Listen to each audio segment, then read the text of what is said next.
everyone, this is the Fifth Eye Gamer.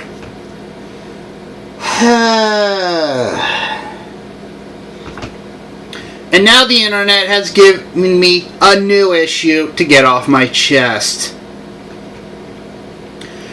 As of late, Splatoon co-director Yusuke Amano has gone on record saying Splatoon will have no voice chat, mainly due to how toxic the first and third person shooter community can get. His choice of example, "You're crap, go away," is tame compared to what the internet is capable of, and we'll leave it at that. While there are people who accept the decision, there are still those who are butthurt over the whole thing, screaming about how Nintendo is stupid or behind the times to not include voice chat, where just about every other shooter has had it. I can come up with a few good reasons why Nintendo would go in this direction, some of which the detractors haven't really thought of. The first argument is from a moral and intellectual standpoint. While the mute option does exist in those games, what are the odds a parent is going to employ the control link to that option? Probably not that great. There are some smart parents out there, but more often than not, the ones that complain the loudest are the ones who don't try to look into it, let alone supervise what their kids are doing online. I'd like to believe the adults are on the level.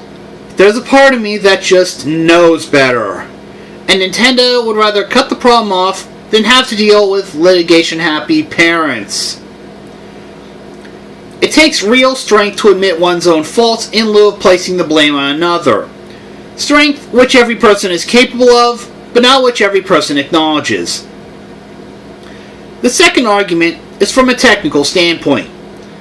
In case you forgot, Splatoon isn't your average multiplayer shooter.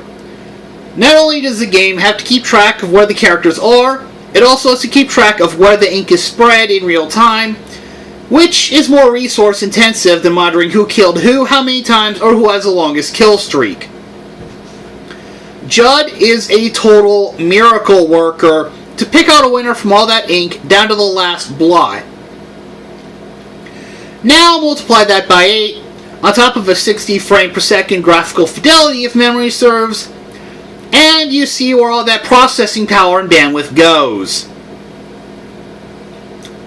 When developing a game, you have to judge how the internal processes are divided, and I suspect Yusuke and Nintendo judged that whatever loss of performance this would incur isn't worth opening the floodgates to the gift.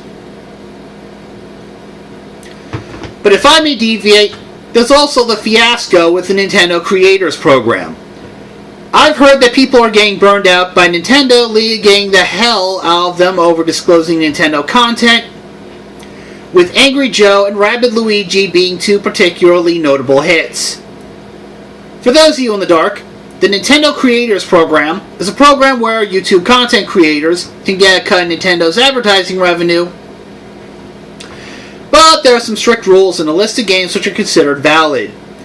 I may not be entirely accurate on how this works, but that's the general gist. Reggie, Iwata, all Nintendo upper management, there are two things you need to know. First, I have no intention of signing up for this, because that would imply I'm doing it for money. What I'm doing is entirely non-profit with no intent to infringe. That's why the following is a non-profit fan-based project is always in the description of my videos. Second, and this is important, small-time non-profit curmudgeons like myself and gaming news channels like GameSpot, GameXplain, IGN, and so on will likely still cover your content, but if we're the only ones who are doing so because of this program, then something has gone horribly wrong, and it might be in the best interest of all involved to find out what that is.